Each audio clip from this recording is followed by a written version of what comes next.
Hello, everyone. Welcome to Word on the Street. I'm Shelly, one of the hosts, and I'm here with another SIE from the OML. So if you'd like to introduce yourself. All right. Hi, I'm Isabella. I'm a second-year electrical engineering student, and today our topic is just to answer the question which is what to know if you're a new student at the school. Right now, we have a lot of new like admissions coming in, and this is like parent weekend, so there's a lot of new tour groups coming around, and so I feel like it's important to talk about what someone should know when they're coming to Santa Clara University. Yeah, especially I think this is like useful as being a first year in general. I feel like there's a lot of things that like you have to pick up through your experience and like I don't know, there's just a lot of things that I had no idea just how to figure out throughout my years. Right, absolutely. Like one of the first things is just like checking like the Instagram accounts or checking all these other things. But a lot of the websites and the tours, they don't tell you what actually goes on in the schools, what the actual experience is like. So I think the first thing we should probably talk about is the school culture. So just like what it's like in general, how difficult it is to make friends, because it can be a very difficult transition into college. Yeah, how did you make friends? Like, what was some of the strategies that did you do the club kind of route? Like, how did you feel this culture-wise? Because especially our generation did not have the orientation, but this recent Really? generation had orientation. I don't know. Oh, because we had a massive orientation. It was this whole program. There were a lot of different events that you could go to, and that's actually that's how I feel lucky, because I know this isn't the normal experience, but I went to a lot of the just orientation events, which is just the first weekend. They had some silly things, just like sit in a circle, talk, and then they had the one where I met most of my friends was at one of the Ep3 events. So you were able to meet other people from like your cult. So it's just like from different cultures. And from there, I just found this massive friend group. And then we've still stuck and we've still been friends ever since. And I know that's not the norm. And then after that, everyone was like, join clubs. So I joined like all the clubs, like Theta Tau, the engineering fraternity, Barcada, the Filipino club, boxing, just everything. Wait, was that the Bronco Rise? Was that what it was? I don't remember the exact name of it, Wait, but are you soft?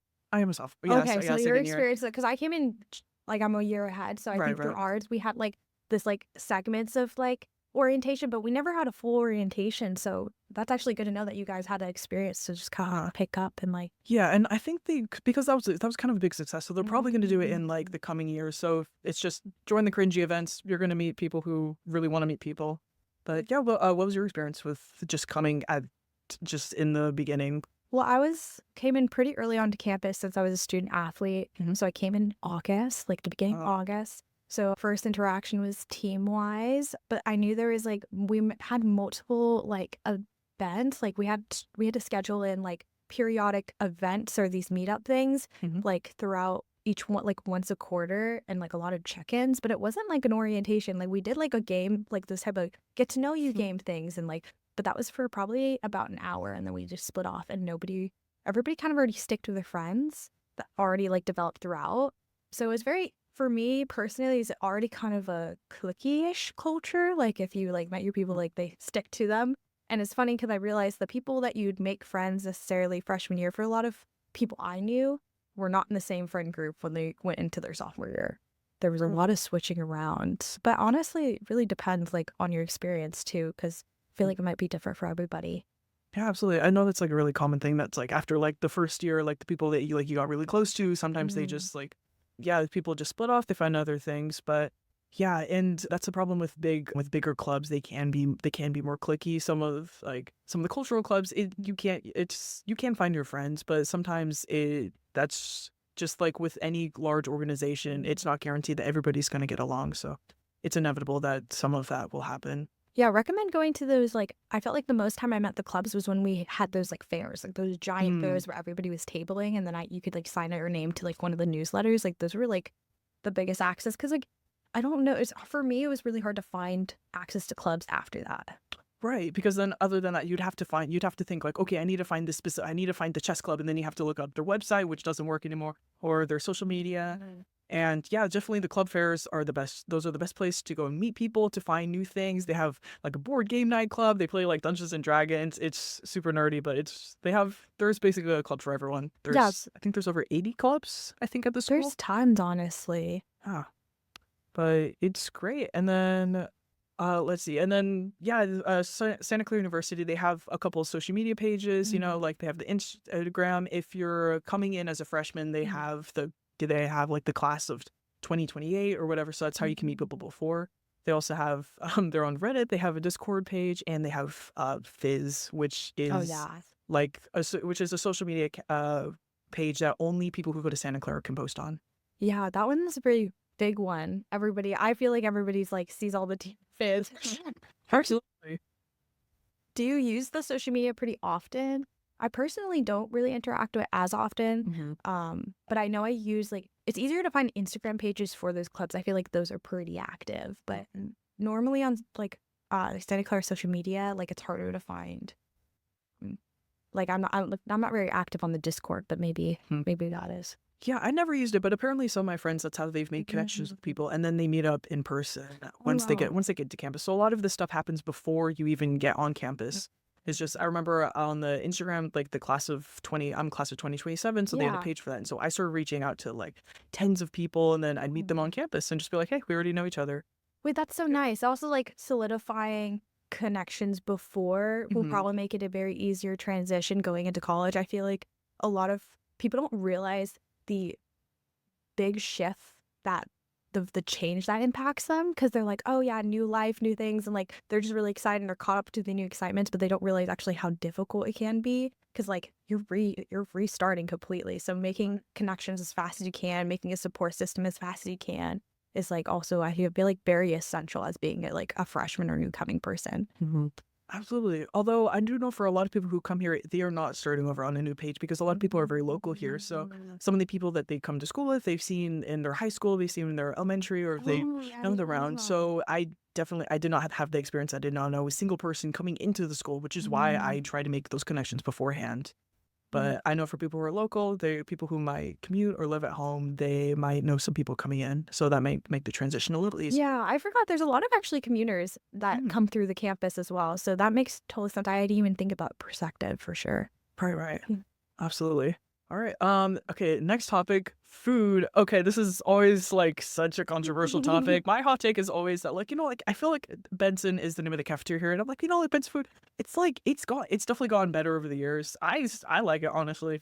But yeah, some people are a little more stingy about it. No, I think the food has gotten better since my freshman year for sure. I feel like for my freshman year experience, I came in vegan and I couldn't eat on the weekends. Like I was really, really struggling to eat a vegan diet during, at Benson. I couldn't even imagine as a vegetarian diet as well. Also, there was issues of contamination for some of the gluten-free before, and some girl got sick from that. So like there's just little things that maybe aren't completely like on lockdown, but also I feel like every year they're being better and about like making more, like now this year I feel like they have way more vegan options, and they keep the vegan gluten-free options. So if you have dietary restrictions, I feel like they're way more accommodating than they were in the past. Also, I think the food isn't that bad, but the only thing I have the issue is our system. I feel like we should have a swipe system. I feel like the meals, like if you were like, I feel like financially it's just like kind of expensive. Like you're gonna buy like a $15 smaller meal, but if you're hungry, like for me at least, like sometimes one is not enough. Like I gotta eat like a second one. Right. So I always am like, oh, like thinking about like the financial element of like, oh, it's like it's not very cost effective, and like if you're on a certain amount of points, like I bought the limited amount of points just because of just cost efficiency, especially like the school is very expensive. So it'd be nice if we could like tailor to more of a swiping system. Would make it like you could swipe once and you can eat as much until you're satiated, which I feel like that is the biggest issue, is that like I don't know, personally, especially being an athlete, like I'm burning those calories, like I need to like eat a lot of food. So I'm just like feel like that was one of my issues, but I don't know how we would change that direction either way, especially when we only have one dining hall, which is not very common for universities. They usually have multiple. Right, but we're on a smaller campus. So that is true. And also for context, the way that our dining program works is everybody has a set amount of points or dollars at the beginning of the year, and on an app you have to order these. You order whatever dishes you want, and then when you walk up to your specific station at the one cafeteria that we have, you scan in, and they will give you your individual meal, which can be great for individual portion sizes. But then, as you mentioned before, there are a lot of issues that come with cost effectiveness, and especially with the growing population of students, then we definitely need more people. It's sometimes they're not able to keep up with the demand. Yeah, I also think also things to consider is like the fact that a lot of the places close and certain like on the weekends for sure. Like love our Benson workers. That's why like they should get time off and for sure. But this means that's only like selected places are open, so also could limit the options. But honestly, food wise, I think we do not have it that bad. Like the food It's doesn't solid, taste honestly. bad or like it's not awful. Like it's at least like you hear me like when people talk about dieting food, it's like I can eat it. Like sometimes I will like I'll eat it. I won't think it's like the best meal I ever had, but like I'm eating it and I'm like, okay, I'm getting this done. Like this is good. Like They got like shrimp fried rice every once in a while. I'm like, dude, that's like my favorite. But yeah, yeah, sometimes the Global Grill they'll have like different like cultural dishes. Sometimes they kind of yes. sometimes they butcher them, but at least it's like they have a lot. But they have a lot of variety, which is nice. They also have like some. They also have halal options as well. Sometimes something they'll serve as like halal butter chicken, or they have other options. So yeah, and they always have vegan or vegetarian like alternatives to whatever they're serving for the day. Yeah, they try to do they're being very more intentional about it. I also our Mission Bakery is like the top tier, you know, we got our coffee, Absolutely. You beverages, can get your pumpkin spice latte in the fall. Like lunch. it's peak. I I love it. know. I think it's good. Also, the other like there's only one specific dining hall, but there's other places that you can get beverages or like Mhm. drinks, and that's like Right. Lucas Hall, Right. Or Skitty. Skitty, they also have they have like little snacks and stuff. Oh, they have like grilled cheese and tomato base. Oh, really? Sometimes, yeah, they have like little snacks and stuff, but they don't have full meals. So that's why Benson is like the main place. But Skitty also they also have boba, which Oh, no. it's pretty decent honestly. Oh, But they have a lot of different options for people. I don't know. I guess I need to do more research about this particularly, but when people don't necessarily have phones, like how do they access the dining plan? Because everything is mobile, everything's online. Right. Yeah, so that definitely is an accessibility issue that needs to be, and so that means that you can't order things on your computer, you can't, it's only specifically on like, A yeah, like mobile a phone or device. yeah, a mobile device. So then there's some things in the system that definitely could be improved on, but overall I'd say the food, yeah, I should say the food's pretty shelf. Consider. Yeah, Yeah, yeah. awesome. All right. Then one of the next topics we're going to talk about is student life resources. So even though this is a small campus, there are a lot of different resources for students who are in particular need. For example, the main site that we can find all these sources is the Office of Student Life, or the OSL. So they all have a lot of different programs, such as like the Basics Needs program, which provides food and other support when you need it. They'll help you with applying to programs, other resources and needs. So if you are struggling with like medical care and need like access to that, or you need groceries, like there's specific requirements, but they'll help you get into those programs, especially if you're in a situation where you're going to be maybe like can't pay off your rent and it's an emergency. You can apply for programs to help you pay, like be a one-set payment, like $2,000 to help you pay off your rent to like figure things out. So there's a lot of programs to help support Santa Clara students. So if you ever get in a situation of like housing or certain things, also they give out free Scantrons, pencils, always like little things to also help. A really good resource, especially. So if you guys are, you know, need help or resources specifically in those areas, that department's great. It's located right next to the Wellness Center across from SWIG. So there's like these three buildings. There's the Office of Multicultural Learning, and then the Wellness Center is kind of across. And then if you keep going a little bit further, it's located right next to, like, right at the back of SWIG. So that's where the resources is. But yeah, a very awesome resource, honestly. Yeah. Very nice people. You can just get scheduled in too. So. Oh, that's great. Yeah, I think the problem is just like it's harder to get like the word out about the resources. I think a lot of students, they are in need, but they don't know how to reach out for help. I think something that could definitely help in the future is just like trying to get these things more accessible, trying to get these more available to students who are in need of them. And in addition, they have in the basement of the cafeteria, they have Narcan and Naloxone. They have a vending machine that disposes them.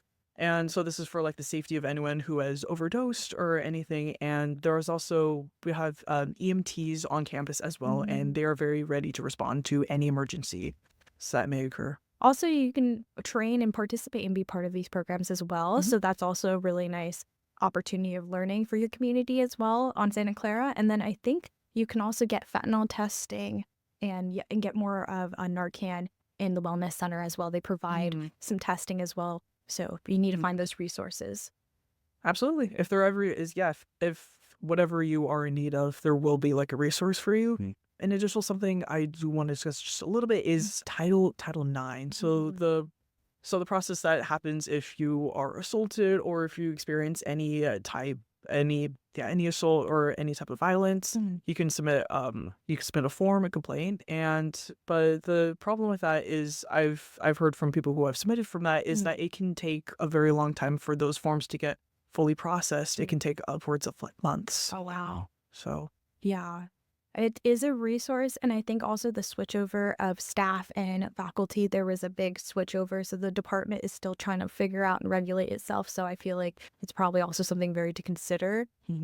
Also, I think kind of associated, not necessarily tied to Title IX, there is things that you could do to help your peers, especially being New Year's. It's hard time for everybody, and you always got to check in. So there is, you can send wellness checks anonymously for people to check in on the person that you're concerned with. Also something to keep in mind, since mental health is a big thing as being a new year, new rounding, new from your family. So we do have this is the Cowell Center. Did they rename it? But yeah, no, they have with council, but for mental health specifically, they have CAPS. Okay, CAPS, yeah. Right, which is the 24/7. It's a mobile hotline. If you're ever in emergency or distress, there is a number that you can call and they will be able to give you support.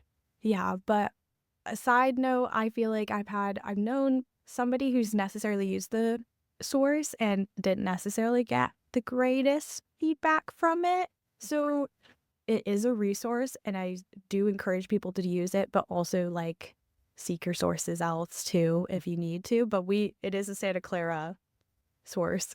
Yeah, no, absolutely. I do believe, especially with mental health, it's very difficult to find people who are fully, especially 24/7, people who are fully educated, fully prepared to deal with conflicts at any single moment. But additionally, if you are in the dorms on campus, we do have a therapist they're called spiritual facilitators here. Yeah.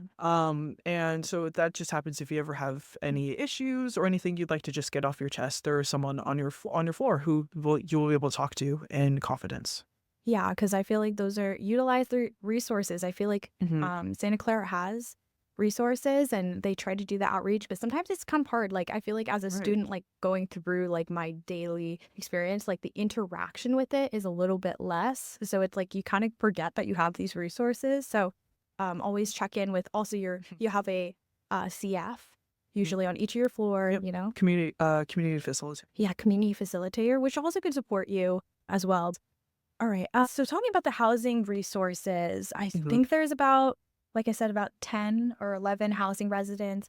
We have Graham, Casa Italiana, McWalsh, Graham residents. We have Dunn. We have Nobly, Sobrato, Campisi, and we call it the Flip. Yeah, or San Flip. Yeah. Each of the dorms, they have like their own little nicknames, but yeah, and they all have different setups. The main two that they have is there are some that have communal restrooms, and they have some that are more suite style. So it would be maybe four, especially this happens in Graham, where there'd be 2 adjacent rooms, and then they both share a bathroom. So that'd be about 4 people, 4 people sharing a restroom.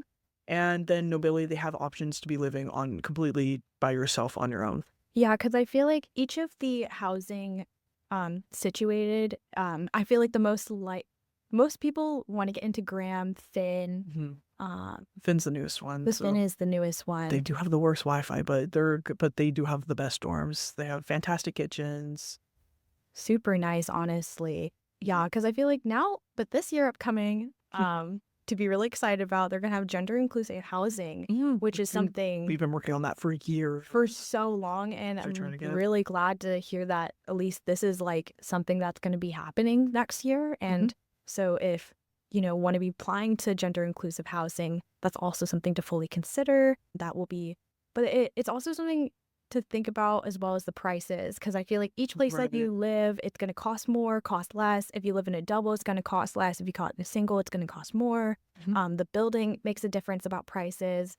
Right, it's about 18,000 a year. So It's definitely a pretty penny, but that's why there's all these resources for scholarships and things which are absolutely necessary Yeah. if you don't have that support already. Especially if you're going to be living off campus, which Mhm. everybody is kind of moved to live off campus their upperclassmen years, so junior and senior year.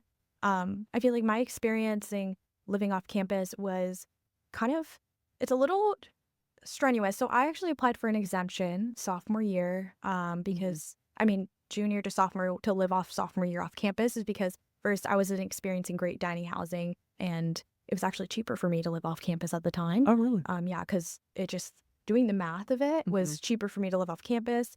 So I try to apply that. So if you do want to live off campus this sophomore year, it is possible, but the exemption is very, very hard to get, especially now because I think President Sullivan really wants us to live on campus, which is, I can see a lot of the benefits of doing that, especially being part of the community, of like being, pushed to be around the people around like your age and your group and you're just really on campus, like you're really involved. But sometimes you got to like live off campus. So I think we have like specifically off campus housing that Santa Clara provides. And then they also provide villas. So those are Mhm. also two things that you can have options for your junior. Right. Yeah, villas are the apartments, and Mm-hmm. those are the ones that you have to apply for. And additionally, I just want to talk about like just the actual application for Oh, on-campus or off-campus housing that yeah. is owned by Santa Clara. The process, it's so for a grad or for upperclassmen, it's just a lottery system. You put your group in, and then you get a time slot, and Mhm. sometimes you're not entirely guaranteed housing as an upperclassman. So that's why people try to find off-campus. But as underclassmen, again, I'm a second year, so I'm still staying on campus. It's a little easier the second year once you're not rooming with a complete stranger, Mm. which is definitely more difficult. But I definitely recommend. I had a great experience, especially the first year being in a dorm, because that's how you get closer to people. I've done the thing, like you're skateboarding down a hallway. Yeah. There's just getting up to like shenanigans and stuff. That it's really fun. Yeah, I think it's good to be a part of the like I also the dorms always have themes too. So Mm. each dorm that you're kind of put into, you can they the CF will really facilitate those specific themes. So I know that there's like kind of like artsy's one, Alpha RLC, is like innovation, social justice. They all Mhm. kind of have different themes for each of the dorms. So when you're doing, applications and research on like what dorm you want to be in, maybe also look at the themes because those are some of the things that your CF will create programs, things to like really emphasize and maybe things that you like. So that's also what's lovely about being on campus too, is that I feel like we have a lot of people that push you to be trying to get community Mhm. building. That's a really big thing on campus. Absolutely. Yeah, no, the CFs, they always like host events, and sometimes people don't go to them. But if especially at the beginning of the year, it's a really great way to meet people that are in your dorm. Mm. And I'd like to add for your CTW classes, which stands for, oh, it's those are the English classes that everyone is required to take. You have to be in the classes you're in. You're with other people who are only from your dorm. So then that's another way to get to know people who are near where you're living. Oh wow. Yeah, I actually had no idea. Yeah. So that's another great way that people try to integrate. People try to make the transition a little bit easier. Yeah, because I feel like when we're already talking kind of about core a little bit, but our school has a lot of core. So be prepared Mhm. for the amount of core that we have. But I Core honestly, classes, I yeah. enjoyed a lot of the core classes that I took. So, you know, Yeah, I mean, as an engineer, actually, I have a lot less core classes. oh, For really? example, I didn't have to take a language, which sucked because I took AP Spanish, and they're like, it's okay, it's just elective. That's another thing. A lot of the AP credits, you have to do research on this Mm. because, yeah, I got a 5 in AP Lang. And none of those counted as English. What? I still had to take English class again. It only counts as your elective credits. I'd say the AP that helped me the most was AP Calculus BC, because that took me through like 3 different classes. I didn't have Mm. to take the calculus placement test. So that's definitely something to consider, your AP scores or IB or whatever credits that you come from your high school. Oh, especially for transferring. I had a friend who transferred, and a lot of the things were not like Mhm. covered. Like you had to take Right. all of those other classes again. So if you're going to get a transfer, or you're thinking of, seeing if you're trying to pick a school that's like going to take your AP or Mhm. even IB credits, they don't really take them at all. So something to consider. But honestly, Absolutely. I think the core is like at least the core classes, most of them I took were very like essential to my learning of what I wanted to do as a major. So I feel like that's something, it pushes you outside of what classes you usually would take. And I think that's what I liked most about it, because it's like, oh, I would have not taken this class before if I didn't have this as a core requirement. But I feel like you really can grow your knowledge in so many different places just because of it. So I'm a little bit of an advocate, but really depends though, because I took one of the core classes and I was like, oh my goodness, I regret it. Yeah, no, sorry. Wait, what was the class though? Understanding religion. Sorry, y'all. Oh, yeah. Oh, right. And another thing to add, as this is a Jesuit university, you are required to take, no matter what your major is, you are required to take 3 religious classes, which again has been kind of controversial, but that has been one of the values that has maintained throughout the years that this university has existed. But you don't, obviously you don't have to be Catholic to come to this university. Most people, I think, I'd say I don't want to say most, but a fair amount of people who come here do not come from any religious background, or they come from a lot of a variety of different backgrounds, and so they have classes for everything. They have classes on Asian religions, they have classes on Judaism Yeah. and film. They have a lot of diverse classes. Yeah, I took Women in the Bible and Feminist Theology, which, yeah, they were very Christian Catholic oriented, but I Right. felt like I learned a lot through the scope itself, because I don't consider myself Catholic or necessarily Christian, but taking those classes I did actually enjoy, I feel like. But there is a bit of a, can be a little bit controversy when it comes to taking religion class.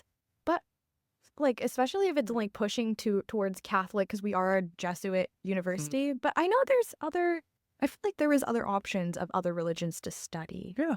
So just like Asian religions, they teach you Right, about Buddhism, Hinduism, Confucianism. Sikhism, all the isms. They really got them all down. They got them all done in one class. Honestly, I love that class. It was great. Our final was at 6:30 p.m., which was tough. But again, final times it really varies with your class. But yeah, I'd recommend taking classes that go outside of your comfort zone if you can fit them in your core. Yo, I totally forgot. Like, yeah, we are in a quarter system, y'all. So it is a little bit of a rush. But we are going to move into a semester system in about maybe a year or two. Oh, really? I think they're going to try to move it to a semester system. But right now we are a quarter system. I think that is like something to get used to. I personally like the quarter system because the Same. changeover of classes is refreshing, and it's like you get through the year fast. And if you want to graduate early, it's a lot easier technically with a quarter system, even though we're in school, like start like end of September and then get out like mid-June. Right. Yeah, no, I agree. I love the quarter system. That's one of the reasons why I came here, because it was a quarter system. And yeah, I just like, yeah, turnover is fast. One of the problems is you pretty much are having midterms every single week. First, it depends with like more STEM classes, you're gonna have more midterms versus maybe you'll have like a paper due. But I really enjoyed it. For sure. Yeah, you get more like access to different classes and different experiences. I think as a freshman, it can be really hard to adjust to the quarter system, but we do have, tutoring opportunities that you can have. I know they have math specifically, and then we have the hub, which is like a writing facilitating one. I know you do want to do you know more, explain more about it? Yeah, about the hub. So basically they have so the hub is comprised of just student advisors, and so you can ask them for help on anything that includes writing. So just like research documents, essays, even job applications. This includes cover letters. Wow. So there's a width of different things. Anything that involves writing, they can give you support on that. And so I've been to the hub a couple times. Sometimes it's just to work on my essay. Sometimes teachers will require maybe engineering students to come down and just check their thesis or their research paper with someone with the hub. And so yeah, I find that that's a great resource. You just have to make an appointment for it online, and yeah, it's a great resource. Yeah, because I didn't know they did like cover letters and job applications. That's like a whole. I went there for like maybe an editing of papers. That's mainly what they do. Yeah, so they were really great. So I'm glad. I didn't even know they're like required to like do help you with your thesis and stuff. There's some classes do require that.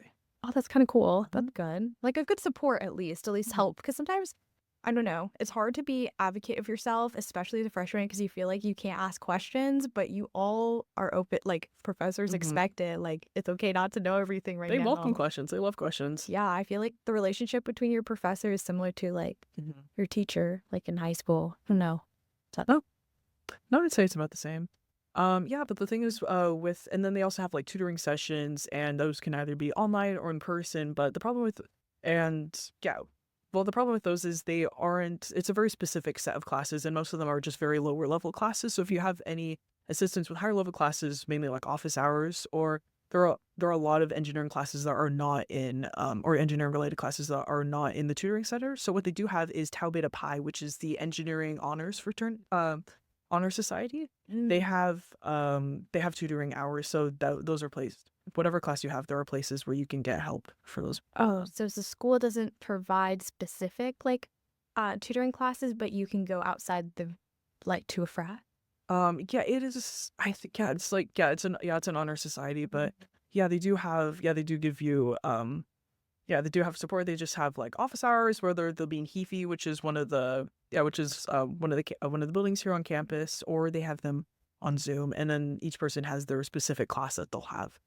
And the problem is sometimes those times won't work out, but you do have their email, so you can contact them if you ever have any questions. Have you utilized the tools? Like, did you feel like it was helpful, or have you? Yeah, I've been to all these. I've been to different tutoring. I've been to regular tutoring, and I've been Mhm. to like Tau Beta Pi tutoring, and yeah. The main thing is that there are also fellow students who, so they may not have like a width of knowledge of every single thing, but in general, they are able to help you get on the right track, just the right Mhm. track of like your logic, your thinking. So yeah, I'd say it's definitely worth it to talk it out with someone who's taken the class before. Oh, that's nice. Yeah, for sure. And as for like levels of support, for people who are first gen, we do have an organization here called Lead. If you Shelly, if you would mind talking a little bit more about this. Yeah. So personally, because it's usually just first generation. So if your parents haven't gone to college or at least completed college to get their degree, you'd be considered first generation. This program is it's very known, like they'll invite you to come over campus before earlier. You'll be able to get into like your housing earlier. You'll be able to get like a lot more resources. But to be part of the lead program, you also have to take like leadership classes to get prioritizing within registration. So Mhm. there's a lot of like little things that lead will help you in that program. It has been a little bit under struggle recently because since we've gotten such a big amount of first generation students, which is awesome Mhm. to the admission, but it also means that it's not enough staff necessarily to help support. Right, like So there's more demands than supply. yeah, so I think that that's something also to consider. But there is this resource. Personally, I haven't really used it often just because I get a lot of academic support through athletics because Mm. in your athletic department, you have a specific like counselor, athletic advisor to help you. But Sure. also like the lead has a kind of equivalent of that. Um, but yeah, the thing is limiting to lead though is like it's if you have to be first generation. So if you need these type of resources, similarly, it's kind of hard to get access to, which Right. I've heard to something to completely consider. But yeah, Lead also hosts different type of events to help support. It could be kind of like application like to jobs and certain things. So Like Le- workshops. yeah, workshops in Yeah. general. So Lead also has some of that stuff as well. But it's nice to know that we have a little resource like that. They will contact you probably if you at the beginning of the year with all this Mm. stuff too, since they do reach out if you put yourself as first generation. But yeah, Huh? That's amazing. I know it's very difficult to make the transition to college is already difficult, and especially if you come up from a family that previously doesn't have that experience, it could be difficult. Yeah, to know job applications or anything. So it's really great to know that they have resources like this for people who need it. Yeah, and then just another thing that personally I'm in the boxing club, which is it's just I know they have like intramurals and they have a lot of different um sports organizations here depending on what you want your level of commitment to be. But I know that you're in a more committed part of athletics if you'd like to talk about that more. yeah. So if you're an athlete coming here as a freshman, you'll probably come here a little earlier in the season just because that's kind of how the athletic, your season's about to start. You got to go for Mm. preseason. We have a beautiful athletic center. called the AC. Tall glass. Oh, It's gorgeous. it is so fun. Yeah, and on the upper level, there's a whole medical center, kind of like where you do rehab, physical therapy. That's where we have like a hydro treadmill, which is an underwater treadmill that we have. I use it often. Really? Yeah, because it helps with impact. Since Oh, I'm coming from an nice. injury, so like impact is really a big thing. So it'll take off pretty much like 70% or like 70% or 50% your body weight or something like that. Like Mhm. that can help with if you're transitioning from an injury. Huh.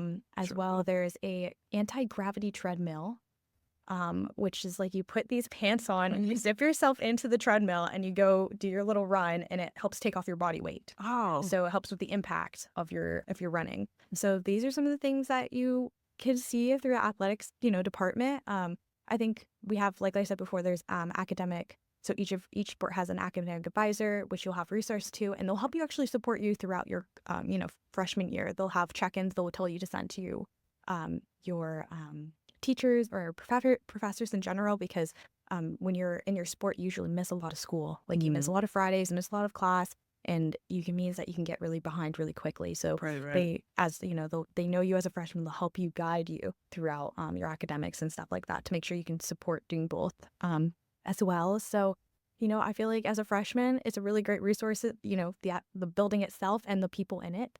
So yeah, I really utilize that. But I really wanted to hear about being part of like club sports and like how Oh, your right. experience is at. How does the funding work? How do you Mhm. sign up? Like how do you involve yourself as well? Because it's like, I feel like the separation. Right. Yeah, it's definitely a completely different experience. And that was really interesting to hear about, like, just like from the other side. And also most of the stuff that you have, these are mainly just for like D1 athletes. These are people that not most of the campus, they're not these resources they have, they're not accessible to most people.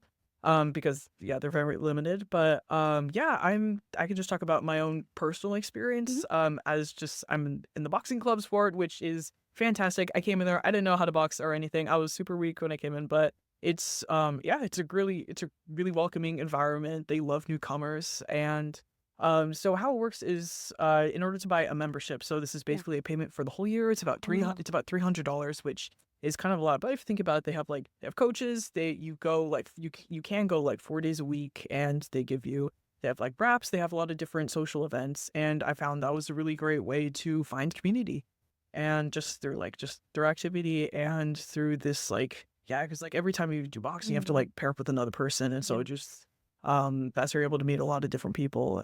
Mm, and yeah, no, it's great. I didn't know you had to just do a one-time payment for the rest of the rest Mhm. of the year.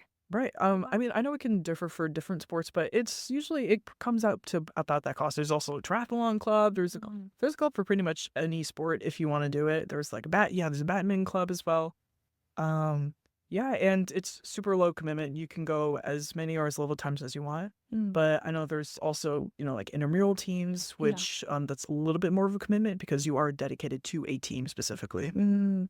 Was with the I don't know if you know this question, but if you want to be part of a intramural, like, or like to like cover the fee, is there like kind of waivers or like decreases? Let's say if you couldn't necessarily pay the full amount, or like you're in like um is there waivers or like any ways that it could like you pay less of it? For intramurals, I think that's something you'd have to contact the person who would Mm. be the head of that specific sport, but they do have allocations and they are willing to work with you if you just show that like you want to be on the team. Okay. But it shouldn't Yeah, but it's yeah, that's definitely case by case basis, but that you can definitely reach out to them and they will offer support. Okay, that's good to know. So if you guys are coming in and you want to be part of sport, or you're a little worried about cost, you can always direct them, contact them directly. And I bet they're also like, I've honestly, they're probably so inviting that they'll try their best to work with if Yeah, they can. absolutely. They sometimes, yeah, they have different like allocations. Like, okay, maybe you Mhm. can't pay the full 300, but Yeah. like maybe you could pay like 200, and then Mm. yeah, so For the they'll time they'll payment. they'll try to work with you. Like you basically how or I don't know. This is just how it works for that one specific organization. It's Yeah. basically pay what you can, Okay. and we'll try to help you with the rest. Okay, that's awesome. Okay. That's great. All right. Next topic. France. Oh. Okay. Yeah, I've always one of like the big topics in yeah, with universities and stuff. So Santa Clara is not affiliated with the fraternities with the fraternities off campus. They have Greek life it's very separate, which can be good or bad, but I Mm. think because they're not able to regulate them, they have a lot more, they have the potential to have a lot more issues. Mm. Yeah, because a lot of people don't know that their frats are not affiliated, but it was out of original Mhm. issue that our school used to be kind of known for. I Yeah, yeah. Yeah, but yeah, but that is also another way you can find community with people through like a fraternity or sorority. I personally am not I'm not in either of those social fraternities, but I am in a professional fraternity. I'm in Theta Tau, which is an engineering fraternity. Mm. And so those ones you can do things on campus, and those ones are they offer support professionally, socially, and I think it's a great way to meet people who are of similar majors and of similar and a place to find like career opportunities. How is the time commitment? So what is it like being how do you apply for these type of things, and like what is Mhm. the process? Because like we do have, is there a rushing process? Yes, and we also do have professional fraternities for pre-med, for business, for and for service as well. So they have it pretty much for Different ones. yeah, for different ones. But for me personally, for it's very similar to an actual social fraternity, which Mm. is you have to play. There's the rushing process where they try to see who wants to get in, and they have a lot of different events. And then Mm. after that is the pledging process. Mm. So that takes a quarter. So that takes a quarter. We're actually going through that right now, Oh, and they have a big little program. So you're able to find someone to like look up to, someone to give you support. And mm. then once you're actually in, then you have access to a whole bunch of different resources I such love as the flags. alumni, professional workshops, Mm. and social events. Oh wow. Yeah. So I don't know, personally, I've had a great time, but yeah, it's definitely not for everyone. But yeah, I just recommend just trying to just reach out to different communities, try out different things, Yeah, as of especially as course. freshmen. Yeah, finding community. I feel like that's the thing that you're just doing as a freshman. Like that's what's Hmm. driving you to find, where you want to support yourself in this, Hmm. Santa Clara, like where you want to have like the people around you, and the development and stuff as well. Yeah, absolutely. All right, we covered a lot of things today, and hopefully as a newcomer, this information is you can utilize and see as a tool. We really just want to help like outreach and understanding, especially being a newcomer and a freshman in general. It's already a hard transition, and we just hope that through that you can hopefully get resources and know of these and like find your community as well. Especially in our next episode, we'll like to cover a lot of our diversity, inclusion type of spaces as well, working like with the MCC, OML, RRC, other things that we will briefly mention in another episode. But yeah, just for your last like kind of couple words that outreach and understanding like what you want freshmen to know. No, exactly. Literally just put yourself there, put yourself out there, put yourself out of your comfort zone. Mm-hmm. Just start going to stuff. There are resources and Mm-hmm. communities if you know to look for them. Yeah, for sure. I really appreciate the time of just Hmm. talking this out with you. Yeah, So absolutely. Thank you so much. we'll hope to see you guys soon. So I love Y'all.